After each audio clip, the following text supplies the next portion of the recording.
भाजपा से आरा विधानसभा उम्मीदवार अमृत प्रताप सिंह ने दावा किया कि इस बार भाजपा के प्रत्याशी आरा विधानसभा से जीत सुनिश्चित करेंगे। बताते चले कि अगली बार अमृत प्रताप सिंह की करारी हार की शिकस्त करनी पड़ी थी और राजद अपनी सीट विजयी करने में कामयाब हो गई थी। आइए सुनते हैं क्या कहते हैं भाजपा से आरा विधानसभा उम्मीदवार अमृत प्रताप।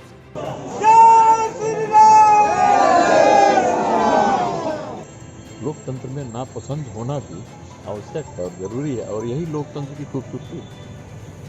इस बात को ध्यान रखिए, जहाँ लोग नापसंद नहीं करेंगे तो वहाँ पसंद के व्यक्ति काम करने के योग्य भी नहीं होगा। अब की बात 5 साल में चुनाव जीतते हैं तो मैंने जिन समस्याओं का जिक्र किया, उन समस्याओं से निदान, उन समस्याओं से मुक्ति हमारे विधानसभा क्षेत्र की जनता को दिलाना, ये हमारी प्राथमिकता होगी।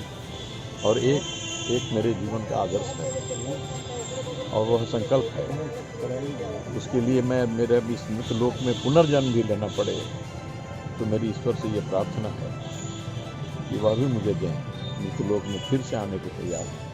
हम मुक्ति नहीं चाहते उसके बिना कि इस शाहाबाद को कमिश्नरी मुख्यालय बनाओ और ये शाहाबाद को कमिश्नरी बनाओ और आरा को उसका मुख्यालय बनाओ। और उस काम में भी मैं लगूंगा और सरकार में पुरजोर ढंग से रखूंगा। सरकार नहीं मानती है तो जनता की भी भागीदारी इसमें करूँगा। देखिए, आरा की महान जनता ने भारतीय जनता पार्टी को लगातार 4 बार मौका दिया और इसके दौरान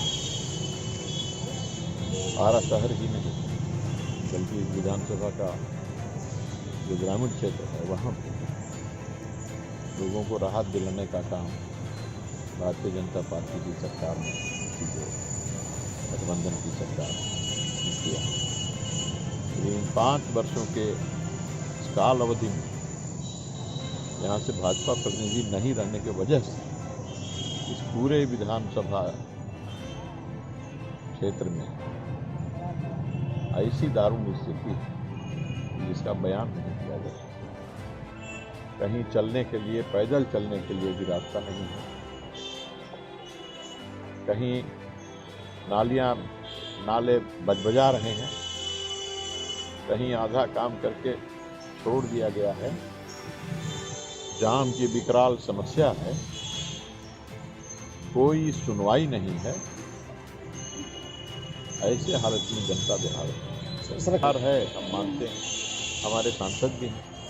सांसद भारत सरकार में, भारत सरकार से संबंधित जो काम है सांसद ने बखूबी किया है। आप देख रहे हैं घर घर बिजली पहुंचाने का काम, केवल बिजली का कनेक्शन पहुंचाना नहीं तो बिजली उपलब्ध कराना। जितनी आवश्यकता है बिजली की उतनी बिजली का उत्पादन करके और उसको पहुंचा देना ग्राहकों तक, ये काम इतना सफलतापूर्वक पूरे देश में हुआ है और यहाँ भी हमारे विधानसभा क्षेत्र में हुआ है, यह उदाहरण है। लेकिन जो काम राज्य स्तर पर प्रतिनिधि के द्वारा होना चाहिए, पैसे तो आ रहे हैं, पैसा आ रहे हैं तो निगम में और कई संस्थाओं में, और उसका बंदरबाट प्रतिनिधि के द्वारा हो रहा है। तो इस बंदरबाट के द्वारा और ये भ्रष्टाचार का होम कर रहा है लाखों करोड़ों हजारों करोड़ रुपया,